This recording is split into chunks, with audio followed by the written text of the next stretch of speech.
butter, free-range eggs, caster sugar, and clementines. So first up, I want 350 grams of good quality chocolate, about 70% cocoa solids. Just grab the pack and give it a spank. Now I've got a bowl here, which is sitting over a pan of water. I've brought it to boil and I've turned it off. The chocolate goes in. So this is 250 grams of really good quality butter. I want to take out a nice little sort of 25 grams of that, put it into the tin here. And then the rest of that butter, about 225 grams, goes onto the chocolate. And I'm going to put a pinch of salt in. And the reason we're using the salt is to season the chocolate. That gorgeous butter and chocolate will start to melt. Just give it a mix every 1 minute. Then, in the bowl of a mixing machine, I'm going to add 250 grams of white caster sugar, followed by 5 beautiful free-range eggs, no shell, and then just whisk it up for about 5 minutes until it's like tripled in size. I need a solid baking tin. This is 25 centimetres. Butter your tin and line the base with greaseproof paper. Let's have a little look at the chocolate. Give it a nice mix until it shines.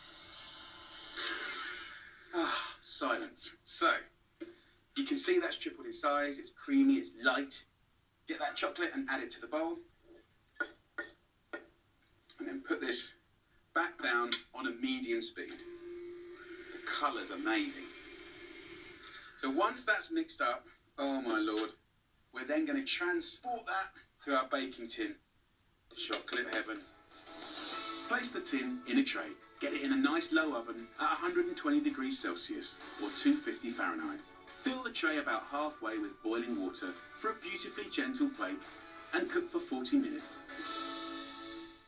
I'm going to make a little reduction of clementine juice. So just half, about 15 clementines. Simply squeeze this into a pan, do it through a sieve, and then you don't get any kind of bits. There is no smell or taste.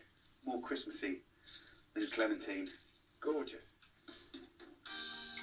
Let that reduce down on a low heat for 20 minutes or until syrupy. You might think, is that worth all the fuss? And I'm going to tell you, yes. Do not be tempted to lick it, touch it, taste it in any way, shape or form, because it's hot. Now is the time to get this beautiful dessert out of the oven. So be very careful. Let the talk cool down for an hour in the tin. This simple technique will give your cake a divine silky texture. It's going to be amazing. I'll show you what it's like when it's cooled. It's cooled down for an hour. Get yourself a little knife and just run the knife around the very top part of the side. And then get something round, a little cake plate, a board, something nice like that. Hold it confidently, grab it and twist it and give it a little shuffle. Oh, I felt it go. Hopefully, it's all worked out beautifully. Look at that. We'll take a nice little portion. You don't need a massive chunk. It's so rich, so dense and delicious. And let's get some of that beautiful syrup and just kind of scatter it around. Right, let's have a little try. Oh my lord, utterly chocolatey, and that little hit of clementine is just so good at this time of year. All my guests at my little Christmas party are going to go mad for this. Perfect. Oozy, chocolatey, and just utterly gorgeous. This tort is definitely big enough for the biggest day of the year.